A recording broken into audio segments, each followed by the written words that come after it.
My childhood idols were the mountain men and frontiersmen.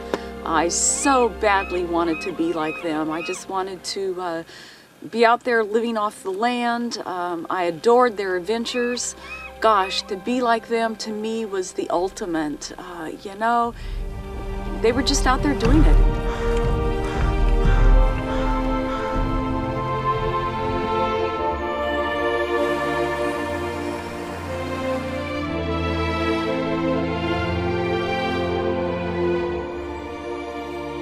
I was lucky enough to have a mother who would send me out the door in the morning and allow me to be outside all day. Of course, sometimes I didn't make it home when I was supposed to, so then she would come after me with a switch, but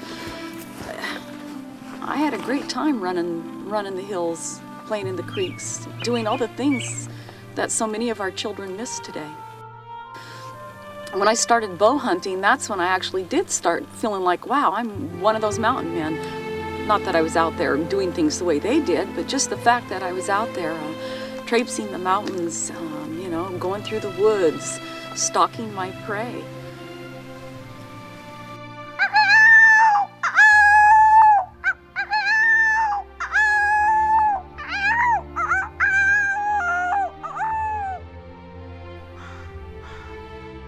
Women enjoy being outdoors just as much as men. That doesn't mean every woman wants to be out there getting dirty. When a woman can go out there and actually bag an animal, know that she can feed herself, feed her family, that gives a woman a sense of power that I don't think a man would explain that way.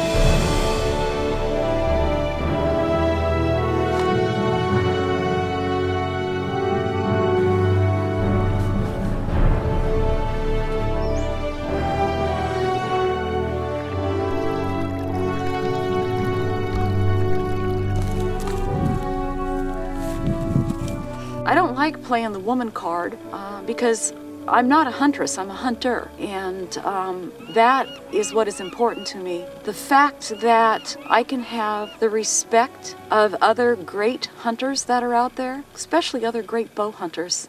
You know, those men have been my mentors, and I hope, you know, hunting's hard. It's a hard sport, and bow hunting is a bit harder than rifle hunting, I just have to say.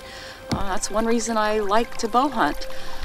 But you know, when you're out there on a mountainside, it's snowing, it's rainy, and you know you're going to get up in the morning, you're going to be wet, and you're going to be wet all day, and you're going to go back to bed, and you're going to be wet some more, and you just keep doing that day after day, night after night. That's what's hard. It's not just pulling the bow back, but it's the mental fortitude that when you're absolutely freezing and you're shaking, you're so cold that you're still going to draw that bow. You're still going to have that ultimate pinpoint focus to place the arrow right. Harvesting an animal to me is a natural thing to do.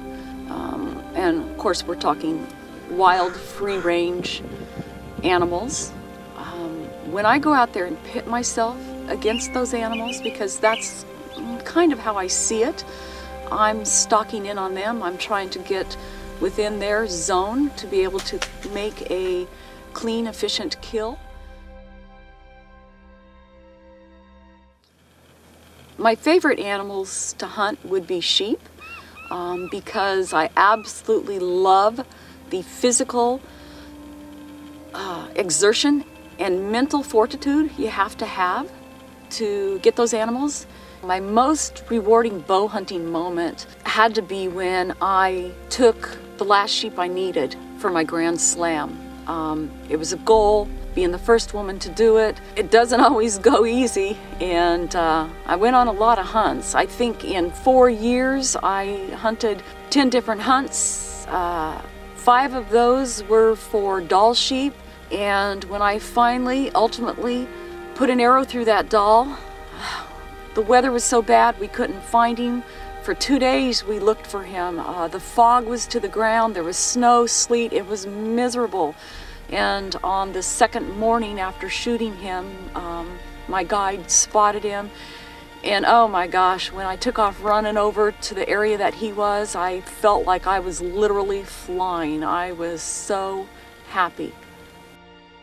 The most beautiful thing in nature can be many things. It can be a brook that you're sitting next to listening to the wind and the trees. The most beautiful thing in nature, it depends on what nature gives you.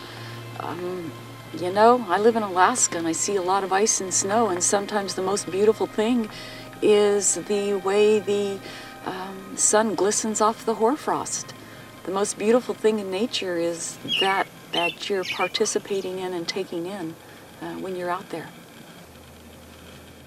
You have to find those blessings in life. It's not like everything has been a blessing. I've had tragedies, you know. I've had 2 family members commit suicide on me. I've watched my sister die of cancer, you know, by her bedside. And the sad thing is for some of those, life was too short. And it was such a struggle for them.